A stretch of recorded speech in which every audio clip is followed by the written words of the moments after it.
오랫동안 한국의 그리스도인들에게 사랑받았던 찬양이 있습니다. 찬양의 가사가 이렇게 돼요. 마음이 지쳐서 기도할 수 없고 눈물이 빗물처럼 흘러내릴 때 주님은 우리 연약함을 아시고 사랑으로 인도하시네. 누군가 널 위하여 누군가 기도하네. 내가 홀로 외로워서 마음이 무너질 때 누군가 널 위해 기도하네. 당신이 외로이 홀로 남았을 때 당신은 누구에게 위로를 얻나. 주님은 아시네. 당신의 마음을 그대 홀로 잊지 못함을. 누군가 널 위하여 누군가 기도하네. 내가 홀로 외로워서 마음이 무너질 때 누군가 널 위해 기도하네. 이 찬양 모르시는 분 계십니까? 아무도 없으시네요. 이 찬양이 바로 오늘 본문을 배경으로 해서 나온 찬양입니다. 오늘 본문 17장 9절 이렇게 시작합니다. 내가 그들을 위하여 비옵나니 내가 비옵는 것은 세상을 위함이 아니요 내게 주신 자들을 위함이니이다. 그들은 아버지의 것이로소이다. 지금 예수님께서 하나님께서 자기에게 주신 자들을 위해서 지금 기도하고 계시다고 말해요. 그 사람들은 누구냐? 하나님께서 자신에게 주신 사람들은 누구냐? 6절부터 8절까지 설명을 해주죠. 세상 중에서 내게 주신 사람들에게 내가 아버지의 이름을 나타내었나이다. 그들은 아버지의 것이었는데 내게 주셨으며 그들은 아버지의 말씀을 지켰나이다. 지금 그들은 아버지께서 내게 주신 것이 다 아버지로부터 온 것인 줄 알았나이다. 나는 아버지께서 내게 주신 말씀을 그들에게 주었사오며 그들은 이것을 받고 내가 아버지께로부터 나온 줄을 참으로 아오며 아버지께서 나를 보내신 줄도 믿었사옵나이다. 아멘. 예수님께서 지금 기도하고 있는 사람들이 누구냐? 예수님이 하신 말씀을 받은 사람들이에요. 그 사람들이 예수님이 하신 말씀을 어떻게 받았는가? 예수님이 지금 하시는 말씀이 하나님께서 예수님에게 주신 말씀이라는 걸 이분들이 알았어요. 그래서 예수님이 하신 말씀을 받았단 말이에요. 그들이 예수님이 하시는 말씀이 하나님으로부터 주어졌다는 것을 아는 걸 보니 그들은 하나님이 보내신 사람들이에요. 그러니까 하나님이 원래 택하신 사람들이 있는데 그 사람들이 하나님이 택하신 사람이라는 걸 어떻게 증명했느냐? 예수님이 하신 말씀을 보고 아, 저분의 하시는 말씀이 하나님이 하신 말씀이야. 그리고 믿었다는 거예요. 바로 그 사람들을 위해서 주님이 기도한다는 거예요. 그 사람들은 우리가 오늘날 표현하기 쉽게 말하면 제자들이에요. 예수님을 믿는 사람들, 예수님을 믿는 사람들을 위해서 지금 예수님이 기도한다는 거예요. 그런데 이 기도는 일회성 기도가 아닙니다. 그때 예수님께서 십자가에 달리시기 전에 제자들을 위해서 한 번 특별히 기도했어 라는 의미의 기도는 아니에요. 만약에 예수님께서 지금 십자가에 달려 죽으시고 부활하지 않았다면 이 기도는 일회성 기도가 되었을 거예요. 그런데 지금 예수님은 이 기도를 하시고 십자가를 지신 후에 그리고 부활하시고 승천하셔서 하나님 보좌 우편에 계세요. 그러니까 지금 이 예수님의 기도는 그때 단 한 번의 기도가 아니라 지금도 예수님께서 그를 따르는 믿는 사람들을 위해서 무엇을 하고 계시는지를 보여주는 모델이에요. 아이, 목사님 그거 너무 비약 아닙니까? 한 번에 했는데 어떻게 지금 우리를 위해서 기도하는 것에 모델이 된다고 말할 수 있습니까? 그래요. 왜 그렇게 생각하냐면은 성경이 그렇게 말하기 때문에 그래요. 히브리서 7장 25절 우리 다 같이 한번 읽어볼까요? 시작. 그러므로 자기를 힘입어 하나님께 나아가는 자를 온전히 구원하실 수 있으니 이는 그가 항상 살아계셔서 그들을 위하여 간구하심이라. 아멘. 그러니까 오늘 예수님의 이 대사장적 기도는 그 당시에 예수님을 따르는 제자들을 위해서만 한 기도가 아니라 사실 지금 예수님이 우리를 위하여 어떻게 기도하고 계시는가?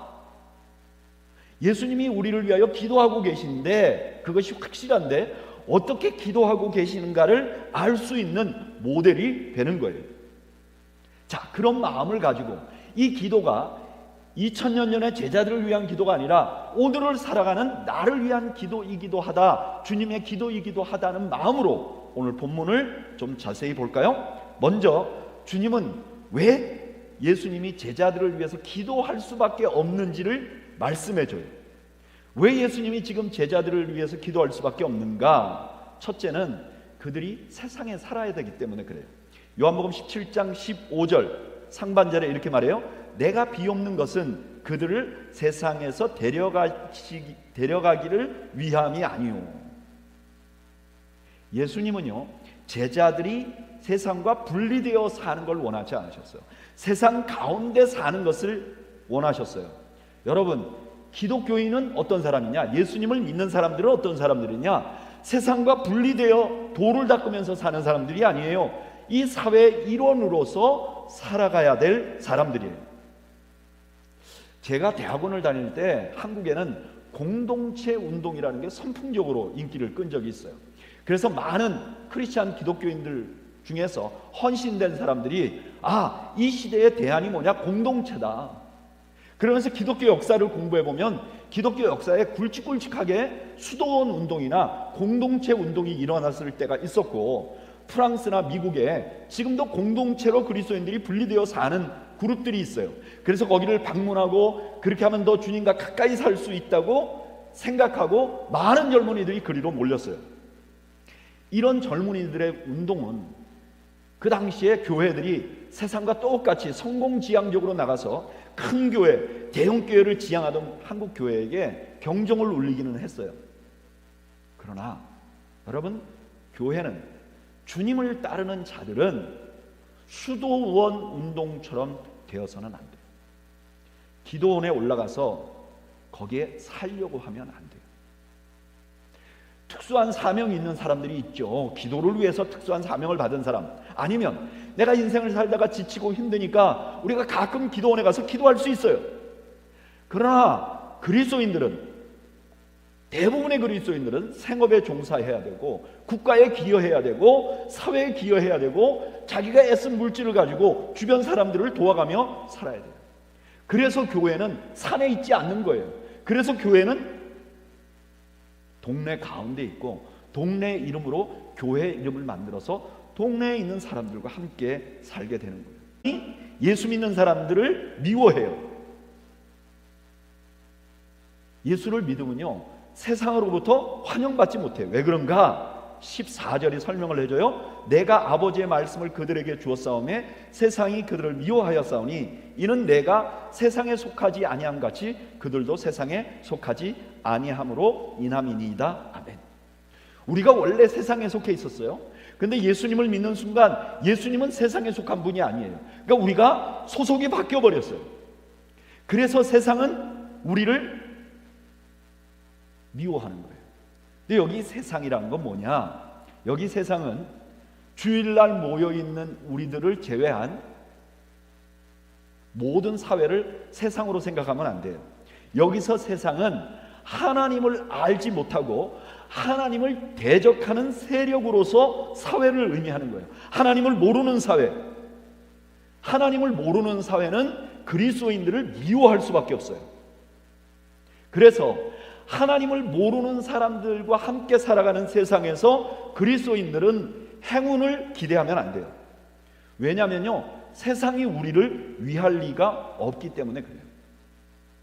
여러분, 그리스도인은요, 세상에서 행운이 생기면 회개해야 됩니다. 내가 뭘 잘못했는가. 예전에 미국의 어떤 목사님이 책을 한 권 썼는데 그 책의 내용에 보면 이래요. 자기는 하나님의 자녀야. 하나님의 자녀는 이 땅에서 왕자야. 그래서 자기는 왕자기 때문에 그로소리 갈 때 차를 몰고 맨 앞자리 가는 거예요. 그러면 내가 가면 어떤 사람이 불현듯 떠나. 하나님이 나를 위해서 이 자리를 마련해 줬구나. 지금 초대형 교회를 목회하시는 목사님이 그렇게 책에 썼단 말이에요. 그분의 말씀은 신학적인 원리에 맞지 않아요.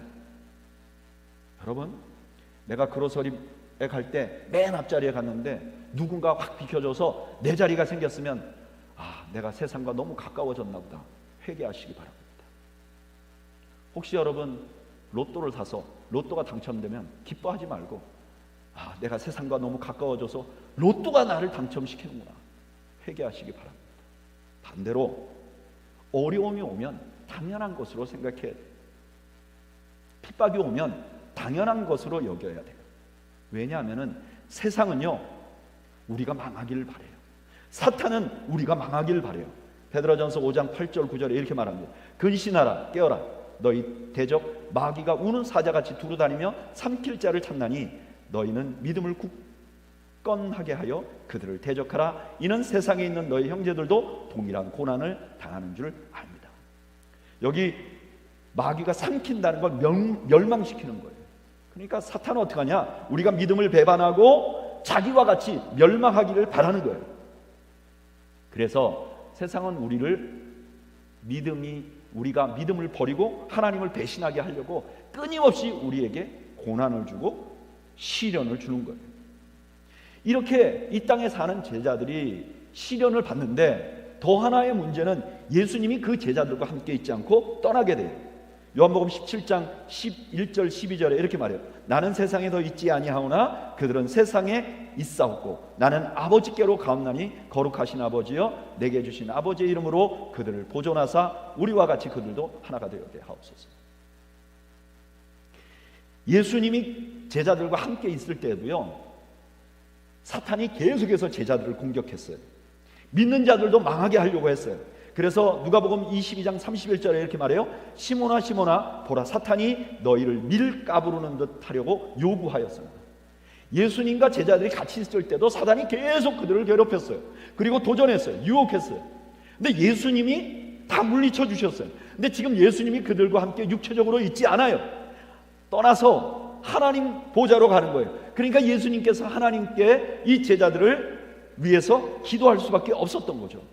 또 하나 더 중요한 원인은요 이 제자들이 그냥 예수 믿고 아무 쓸모없는 사람들이 아니라 소명이 있는 사람들이기 때문에 그래요. 사명이 있는 사람이에요. 요한복음 17장 18절 이렇게 말해요. 아버지께서 나를 세상에 보내신 것 같이 나도 그들을 세상에 보내었고, 여기 제자들을 보냄받는다 그래요. 누구처럼요? 자기가 하나님으로부터 보냄을 받은 것처럼 제자들도 보냄을 받는다는 거예요.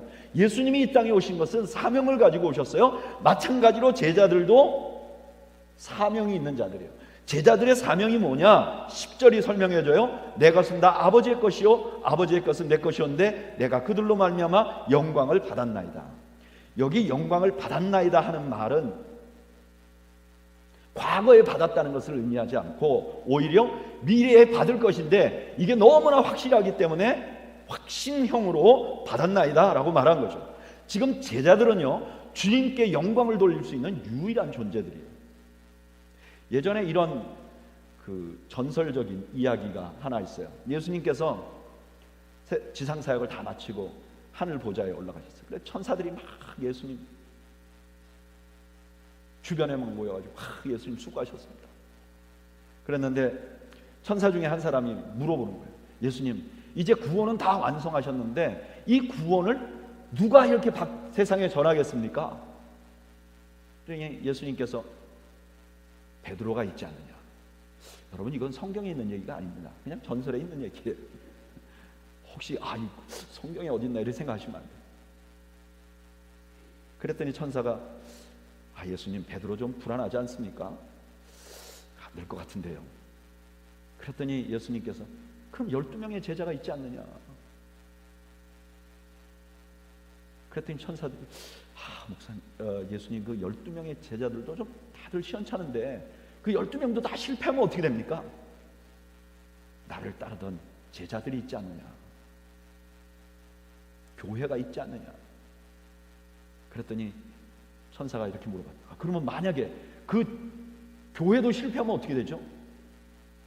그랬더니 예수님께서 고개를 설레설레 흔들면서 그러면 내가 대책이 없다 그렇게 말씀하셨다.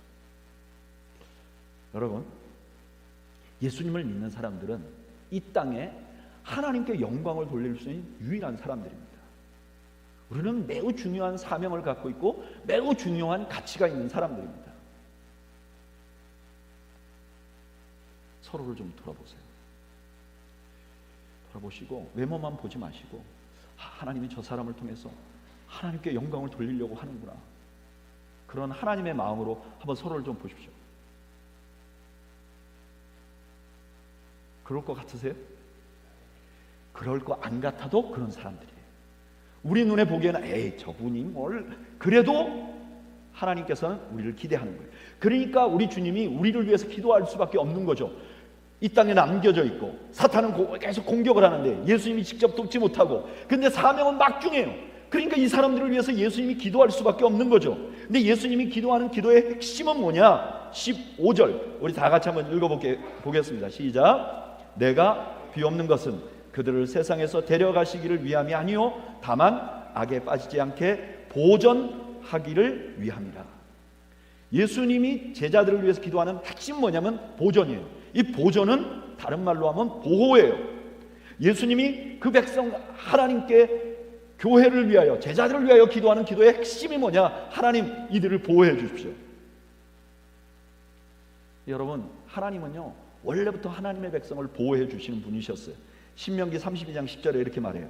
여호와께서 그를 황무지에서 짐승이 부르짖는 광야에서 만나시고 호위하시며 보호하시며 자기 눈동자같이 지키셨다. 하나님은 그 백성을 지키시는 분이에요. 자, 그러면 하나님은 어차피 지킬 건데 왜 예수님은 기도하는가? 여러분, 이게 기도의 본질이에요. 기도는요 하나님이 원하지 않는 것을 내가 억지로 꺾는 게 기도가 아니에요. 기도의 핵심이 뭐냐면 하나님이 원하시는 것을 우리가 기도하는 거예요. 그래서 기도를 하려면 뭐를 알아야 기도를 할 수 있죠? 하나님이 무엇을 원하는지 알아야 기도하는 거예요. 그래서 기도하기 전에 말씀을 알아야 하는 거죠. 지금 예수님께서는 하나님이 원래 그 백성들을 보호하시는 분이시기 때문에 하나님 이 백성을 보호해 주십시오, 이 제자들을 보호해 주십시오, 보존해 주십시오 라고 기도를 하는 거예요. 근데 뭘로부터 보호해 달라고 하는가? 주님은 세 가지를 말씀하세요. 첫째는 7장 15절 우리 다 같이 한번 읽어볼까요? 시작. 내가 비옵는 것은 그들을 세상에서 데려가시기를 위함이 아니요 다만 악에 빠지지 않게 보전하시기를 위함이니이다. 아멘. 악으로부터 보호해 달라고 그래요. 왜 이렇게 기도하시는가? 이유는 사탄은요 우리가 타락하기를 원해요. 그래서 우리의 안에 있는 육체의 정욕을 가지고 끊임없이 우리를 공격해요. 베드로전서 2장 11절 사랑하는 자들아 거류민과 나그네와 같은 너희를 권하노니 영혼을 거스려 싸우는 육체의 정욕을 제어라. 우리 영혼과 계속 싸우는 게 있는데 그게 뭐냐? 정욕이라는 거예요. 왜 그러냐? 왜 사탄이 이렇게 우리가 악에 빠지기를 원하느냐? 왜냐하면 타락하면 하나님께 영광을 돌릴 수 없기 때문에 그래요. 베드로전서 2장 12절에 너희가 이방인 중에서 행실을 선하게 가져 너희를 악행하다고 비방하는 자들로 하여금 너희 선한 일을 보고 오시는 날에 하나님께 영광을 돌리게 하려 합니다. 우리가 악을 행하면 비난을 받는다는 거예요, 세상에. 그런데 우리가 선을 행해야 하나님께 영광을 돌릴 수 있다는 거예요. 그래서 예수님께서 악에 빠지지 않게 악으로부터 우리를 보호해 달라고 하는 거예요. 여러분, 잊지 마시기 바랍니다. 우리가 하나님의 하나님께 영광을 돌리면서 살려면 제 1번이 뭐냐? 악에 빠지지 않아야 돼요. 내가 거룩해야 해요. 거룩하지 않으면 하나님께 영광을 돌릴 수 없습니다. 그래서 그리스도인들이 가장 중요한 게 뭐냐면 나 자신을 지키는 거예요. 악으로부터 지키는 거예요. 저는 여러분들이 그 싸움에서 이기는 여러분들이 되시기를 축복합니다. 이게 중요해요. 세상에 어떤 위대한 일을 하는 것보다 나 자신을 지켜가는 것이 중요해요. 두 번째로 무엇으로부터 제자들을 보호해달라고 하는가? 절망으로부터 보호해달라고 해요. 요한복음 17장 13절에 지금 내가 아버지께로 가오니 내가 세상에서 이 말을 하옵는 것은 그들로 내 기쁨을 그들 안에 충만히 가지게 하려 함이라. 예수님께서 제자들의 마음속에 기쁨이 계속 있게 가득하게 해달라고 기도합니다. 왜 그렇게 기도하는가? 그 이유를 우리는 씨 뿌리는 비유에서 알 수 있어요. 마태복음 13장 20절에서 21절에 씨 뿌리는 비유 중에 이런 말씀이 있습니다. 우리 다 같이 한번 읽어볼까요? 시작. 돌밭에 뿌려졌다는 것은 말씀을 듣고 즉시 기쁨으로 받되 그 속에 뿌리가 없어 잠시 견디다가 말씀으로 말미암아 환난이나 박해가 일어날 때에는 곧 넘어지는 자예요. 어떤 성도들은 예수님을 믿으면 그때는 기쁨이 많아요. 막 너무 좋아. 그런데 핍박을 자꾸 받으면 그 다음에 박해를 받으면 넘어져 버린다는 거예요. 여기 넘어진다 하는 것은 믿음에서 떠나거나 혹은 낙심하는 것을 의미해요.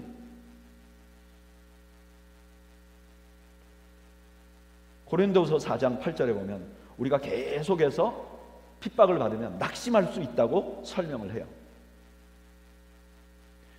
지금 예수님께서는 고난으로 인해서 우리가 예수님을 믿고 그때는 기뻤는데 고난을 계속 받으면 마음이 식어버리거나 낙심을 해버리는, 우리가 하나님께 영광을 돌릴 수 없는 거예요. 반대로 우리가 고난이 왔지만 고난 속에서도 기쁨을 계속 유지하고 믿음을 지켜나가면 그게 하나님께 영광이 되는 거죠.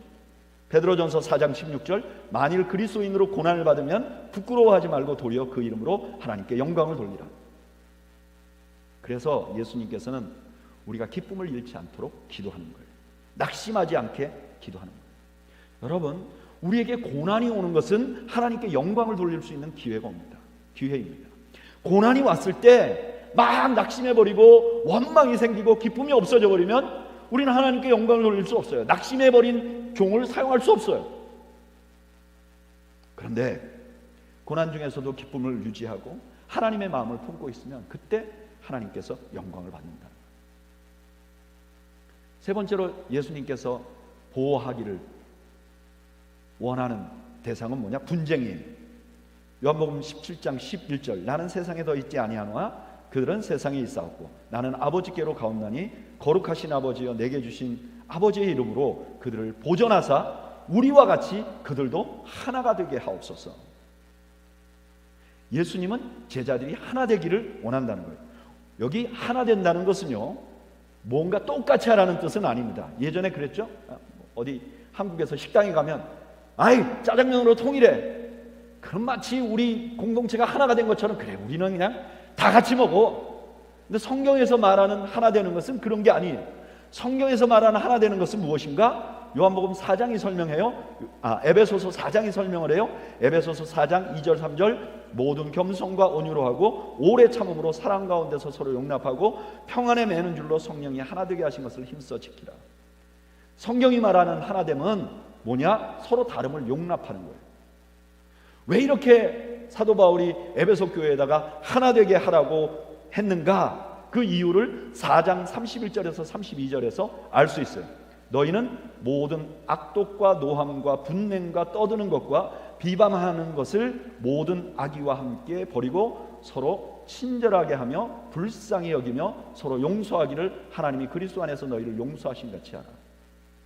에베소 교회 사람들이 어떻게 했느냐? 서로에 대해서 악독하게 말했어요. 화를 냈어요. 큰 소리로 떠들었어요. 서로 비방을 했어요. 근데 이렇게 하면 하나님께 영광을 돌릴 수 없어요. 하나님의 영광을 가리는 거죠. 여러분, 너무나 많은 사람들이 교회 공동체 안에서 서로에게 악독하게 함으로 하는 것이 하나님께 영광이 안 된다는 것을, 하나님의 영광을 가르는 일이라는 걸 너무나 많은 사람들이 몰라요. 제가 예전에 목회하던 교회에 성격이 욱하는 성격이 있는 분들이 좀 많았던 것 같아요. 회의를 하다가도 욱해갖고 신경질 내고 문을 팍 박차고 나가요. 심지어 공동회의를 하는데도 욱해갖고 손들어서 막 큰 소리로 떠들고 욕은 안 하지만 욕 비슷하게.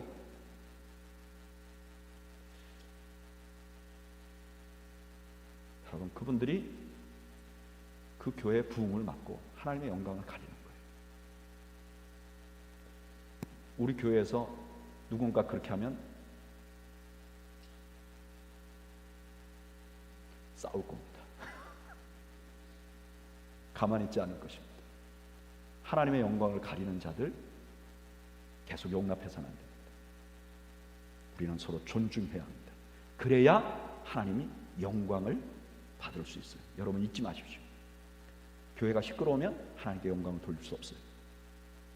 자, 그래서 주님께서는 이런 것들로부터 제자들을 지켜달라고 기도하신 거예요. 그런데 여기 오늘 주님께서 제자들을 위해서 기도한다는 것은 두 가지 뉘앙스가 있습니다. 첫째는 무엇이냐면은 제자들이 무능력한 거예요. 여러분 생각해 보세요. 제자들이 핍박을 받아도 잘 이겨나가고 그래도 무슨 일이 있어도 서로 용납하고 하나가 되고, 그러면 예수님이 굳이 이렇게 기도하실 필요가 없었겠죠. 근데 지금 주님이 기도하는 제자들은 이 사명을 감당하기 역부족인 거예요. 유혹을 이기고 거룩하게 사는 거, 이거 역부족입니다. 여러분, 이것은 예수님 당시의 제자들 뿐만 아니라 우리도 마찬가지예요. 그럼 우리가요, 유혹을 이긴다고요? 이게 참 어렵습니다. 저는 매일 큐티를 합니다. 큐티하는 건 두 가지를 해야 돼요. 아침에 혹은 어떤 시간이든지 아침에 일어나서 하나님 말씀을 봅니다. 그리고 기도합니다. 하나님, 내가 오늘 이 말씀대로 살게 해주세요. 그리고 꼭 병행해야 될 게 뭐냐면, 저녁이 되면 자기 전에 나의 하루를 돌아보는 것입니다. 아침에 내가 말씀 묵상하고 하루 동안 어떻게 살았는가, 그리고 하나님, 오늘 하루도 이러이러한 부족함 때문에 내가 부족한 일이 있었다면 용서해 주세요. 또 내일 하루를 부탁합니다. 이렇게 돼야 이게 온전한 큐티가 되는 거예요. 그런데 제가 아침에 큐티를 하고 저녁에 잠잘 때마다 하루를 돌아보면요, 야, 내가 오늘 진짜 잘 살았다, 오늘같이만 살았으면 얼마나 좋을까, 그런 날이 거의 기억에 나지 않습니다. 심지어는요, 우리 장 목사님 이번에 선교지 갔다 오셨지만 선교지를 방문하면서도 내가 오늘 그러지 말았어야 되는데, 그런 일이 생겨요. 살면 살수록 죄가 쌓여가는 것 같습니다. 여러분, 낙심하는 건 어때요? 낙심하는 거, 나는 낙심은 절대로 안 합니다. 여러분, 낙심하는 종은 쓸 수가 없는데 우린 너무나 약해요. 엘리야 같은 분 보세요. 하늘에 불을 내려서 바알과 아세라 선지자를 그렇게 다 진멸하고도 이세벨 한마디에 낙심이 돼갖고 말이죠, 하나님, 이만하면 괜찮으니까 나 죽여주세요, 이런 말을 한단 말이에요. 여러분, 우리는 모두가 매우 연약한 자들입니다. 작은 일에 일희일비해요. 제가 예전에 미국 처음 왔을 때, 그때 같은 교회 다니던 집사님, 지금은 장로님 되셨지만 그때는 집사님이었는데, 이분이 샌드위치 가게를 했어요. 그 사람들이 직장이 많은 곳에 그 샌드위치 가게를 하는데, 아침 새벽에 시작해서 뭐 오후 한 3시, 4시 되면 이제 영업이 끝나는 그런 샌드위치 가게예요. 근데 이 장로님이 그런 얘기를 하더라고요. 샌드위치 가게를 할 때 한 달을 지나보면요, 매상이 거의 비슷하대요. 한 달 지나면 매상이 이렇게 막 한 달 동안 훅 떨어지고 그런 경우가 없고, 또 어떤 달이 좀 부족하다 그래도 한 1년을 연말에 세금 보고 하려고 하면 비슷하대요. 근데 어느 날은 매상이 좀 잘 되고 어느 날은 매상이 좀 떨어질 때가 있잖아요. 근데 매상이 떨어지잖아요. 그럼 직원들이 일하다가 거기 있는 샌드위치 하나 자기가 싸서 먹으면요, 마음에 부하가 치민대. 저거 일도 안 하는 것들이 샌드위치 아깝게 저걸 먹고 있다고, 그런 생각이 든다는 거예요, 믿는 분이. 근데 반대로 오늘 이상하게 아침부터 매상이 많이 올라가면요, 쟤네들 오늘 아침은 먹었나? 저렇게 안 먹고 저렇게 열심히 일하면 저거 내일 또 나와서 일해야 되는데 밥이 내가 샌드위치라서 싸서 줘야 되겠다, 그런다는 거예요. 우리가 그런 사람들이에요. 매일 아프다가 조금 나아지면 또 괜찮았다가 조금 뭐 불편한 일 생기면 막 불만이 막 오르고 낙심이 생기는 거예요. 뿐만 아니라 우리는 하나 되는데 본질적으로 어렵습니다. 여러분, 우리 너무 다르게 생겼잖아요. 그리고 다르게 생긴 사람들이 사는 것 자체가 정말 이건 불가능한 일이에요. 하나가 되는 게 불가능한 증거가 어디 있느냐? 여기 부부가 앉아 있는 분들이 좀 있는데, 부부싸움을 하나도 안 한, 한 번도 안 한 그런 사람이 만약에 있다면, 그런 사람들만 모이면 그 공동체가 괜찮겠죠. 그냥 서로 사랑해서 그냥 우리는 뭐 꼭 우리는 이렇게 평생을 같이 살 거예요, 그렇게 약속했는데도 싸우는데 교회가 하나가 된다고요? 이건 정말 너무 어려운 거죠. 특히 이민교회가 하나가 되는 건 참 더 어려운 것 같습니다. 우리 모두가 지금 주님이 보호하시고자 하는 일에 우리 스스로 뭔가 할 수 있는 능력이 없는 사람들이에요. 그러니까 주님이 기도하는 거죠.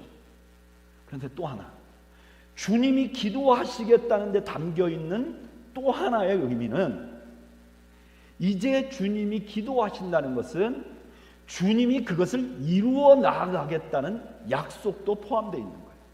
우리는 무언가 기도할 때 우리가 할 수 없으니까 기도를 합니다. 근데 주님께서 그것에 대해서 기도를 한다고 하는 것은 주님이 그 일에 관심이 있고 꼭 그렇게 만들기를 원한다는 의미가 포함이 되어 있는 거예요. 그러니까 이것은 주님께서 무언가 제자들을 위해서 기도한다는 것은 내가 알아 너희가 부족한 거, 내가 알아 너희가 어려운 가운데 살 것을, 그러나 내가 만들어 갈 것이야 하는 약속이 포함되어 있는 것이죠. 이것은 제가 상상하는 것이 아닙니다. 실제로 신약 성경에 보면 예수님께서 그렇게 하세요.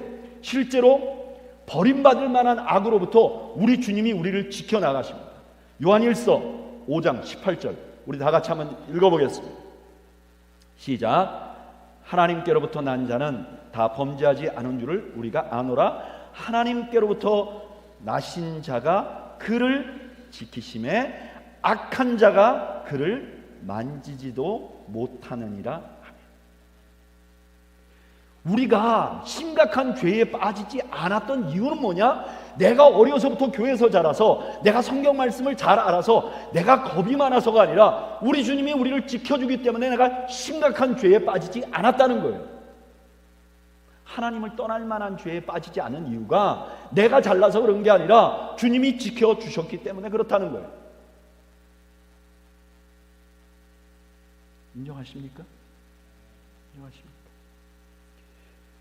뿐만 아니라 우리 주님이 우리의 마음을 지켜주십니다. 빌립보서 4장 7절 그래야 모든 지각에 뛰어난 하나님의 평강이 그리스도 예수 안에서 너희 마음과 생각을 지키시리라.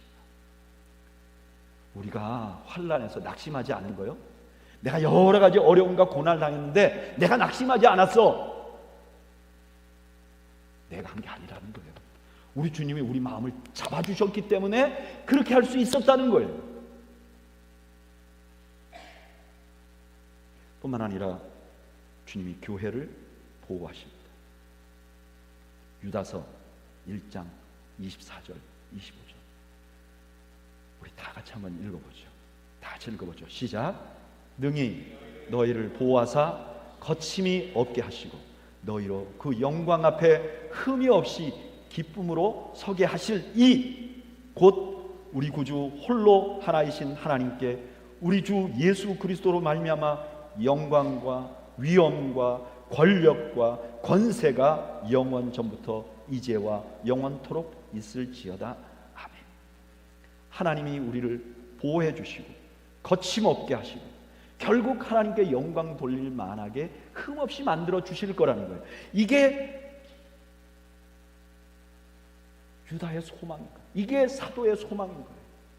교회가 뭐 잘해서가 아니라 너희들을 볼 때 부족하기 그지없어, 연약하기 그지없어, 세상은 너희들에게 큰 핍박을 줄 거야. 그런데도 내가 소망을 갖는 것은 하나님이 너희를 지키시고 보호하시고 흠없이 만들어 가실 것이기 때문에. 여러분, 더웨이교회의 소망이 이것입니다. 더웨이교회 올해보다 내년이 어떻게 될까요? 다 절망적이신가요? 올해보다 내년 어떻게 될까? 뭐 더 괜찮을 것 같아요. 우리 교회 소망은요, 담임 목사도 아니고 헌신하는 교회 리더도 아니고 성숙한 성도들도 아니에요. 우리를 만들어 가실 하나님이신 것을 여러분 믿으시길 바랍니다. 그 증거가 뭐냐? 지난 주간에 제가 우리 교회를 좀 잘 아는 분을 한 분 만났어요. 그래서 이런저런 얘기를 하는데 저한테 이렇게 얘기하는 거예요. 목사님, 요즘 목회하시기 행복하죠? 아니, 자기가 우리 교인도 아니에요. 근데 저보고 목사님, 요즘 목사님 목회하기 행복하시죠? 그래서 제가 그럼요.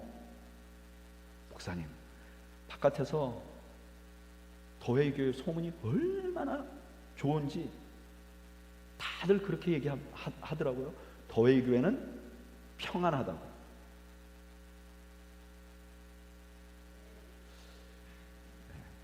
한 분만 인정하는 말이지만 제가 그래서 그 얘기를 하고 차를 몰고 집으로 오면서 우리가 평안했구나. 근데 우리가 왜 평안할까? 바로 우리 교인들이 다 물렁물렁한 사람들이 모였기 때문일까요? 우리 교인들이 말을 못하는 사람들이 모여있기 때문일까요? 개성이 없는 사람들이 모여있기 때문일까요? 저는요, 여러분들 일부를 압니다. 다는 모르지만 여러분들이 얼마나 개성이 강한지 제가 아는 분들이 여기 많아요. 근데 누가 평화를 만들고 있을까요? 저는 우리 주님이라고 믿습니다. 우리 주님이라고 믿습니다. 여러분, 그리고 이것이 기독교와 다른 종교의 차이점입니다. 다른 종교는 도를 쌓아갈수록 희망이 생깁니다. 그런데 우리는 무능력하고 실패하지만 하나님이 우리를 만들어 주실 것을 가지고 소망을 갖는 종교입니다. 오늘 내가 정결하게 살기를 원했고, 오늘 내가 낙심하지 않기를 원했고, 오늘 내가 다른 사람들에게 선을 베풀고 하나가 되는 역할을 하고 싶었는데 돌아보니까 나는 그럴 존재도 못하고 그러지 못했어요. 내가 너무 잘 알아요. 우리가 너무 잘 알아요. 그러나 지금도 우리에게 기대를 가지고 계시고 우리를 통하여 영광 받으시기로 작정하신 하나님께서 우리를 보호하시고 그렇게 만들어 주실 것이기 때문에 내가 오늘을 포기하지 않고 내일을 기대하고 소망을 갖는 것, 이것이 바로 그리스도인들이 소망을 갖는 방법입니다. 여러분, 우리의 연약함에 낙심하지 마시기 바랍니다. 우리의 힘든 상황 때문에 낙심하지 마시기 바랍니다. 지금도 우리를 위하여 기도하시는 그 주님 때문에 소망을 가지시는 여러분들이 되시기를 바랍니다. 그러고 보니까 이 찬양이 바로 그런 찬양이었어요. 마음이 지쳐서 기도할 수 없고 눈물이 빗물처럼 흘러내릴 때 주님은 우리 연약함을 아시고 사랑으로 인도하셨어요. 누군가 널 위하여 누군가 기도하는, 내가 홀로 외로워서 마음이 무너질 때 누군가 널 위해 기도하는,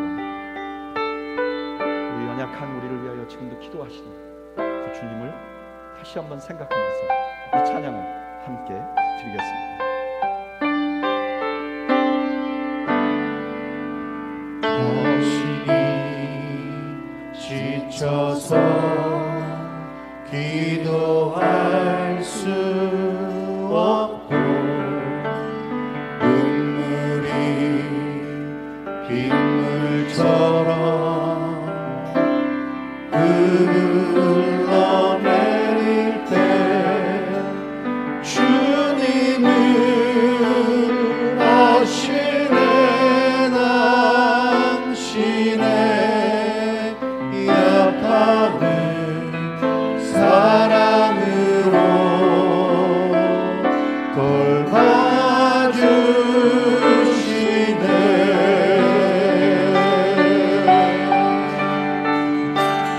누군가 널 위하여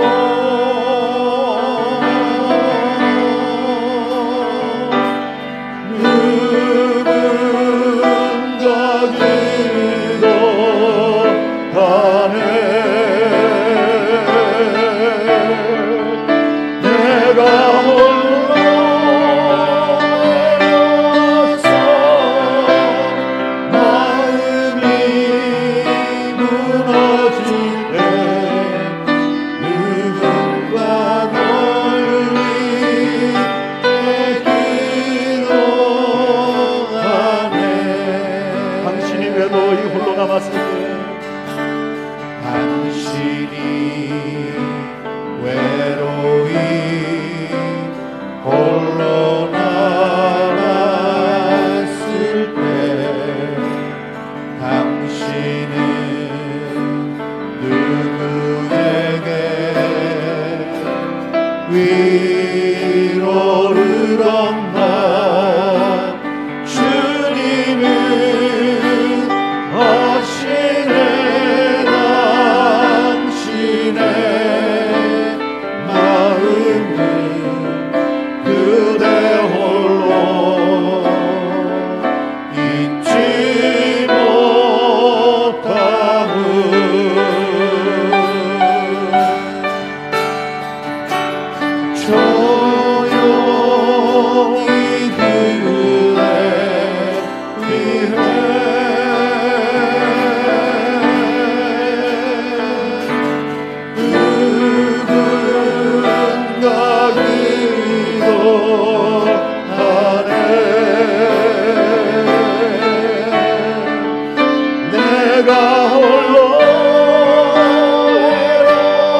젊었을 때는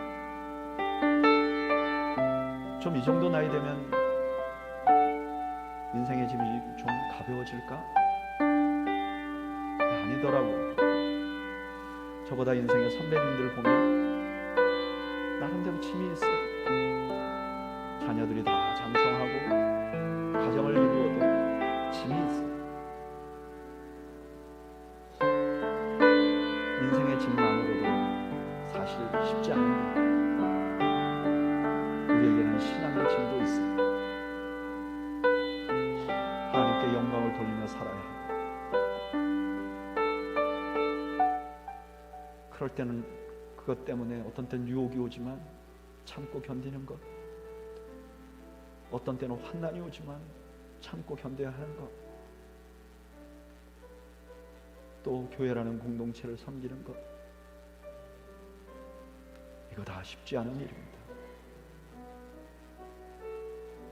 어쩌면 그리스도인이 된다는 것은 불가능한 짐을 지고 사는 것과 같은 일일지 모릅니다.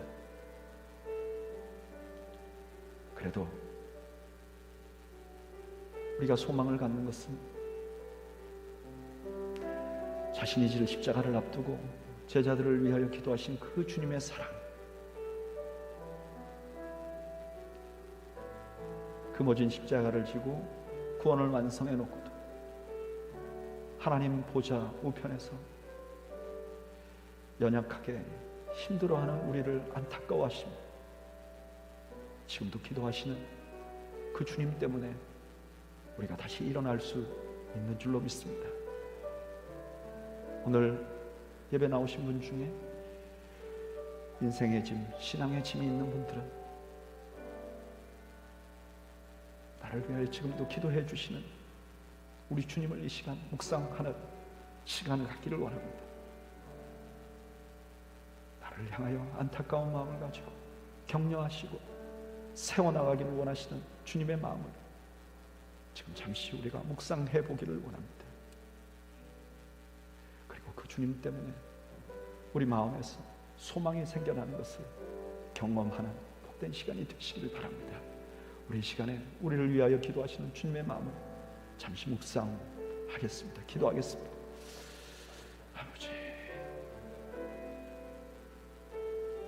주여,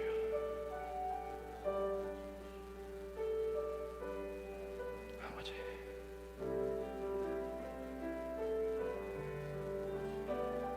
주여, 아버지,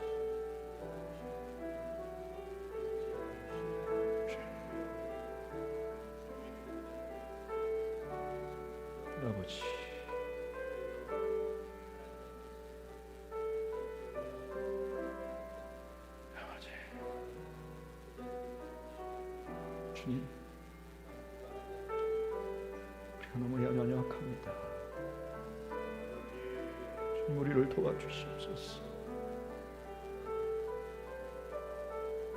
주님 도와주시는 것에 소망을 갖게, 나는 한없이 연약하지만 나를 위해서 기도해 주신 주님께 다시 일어나며 다시 소망을 갖습니다. 주님, 감사합니다. 부족한 사람들을 놓지 않으시고 그 뜻을 이루어 가시는 주님,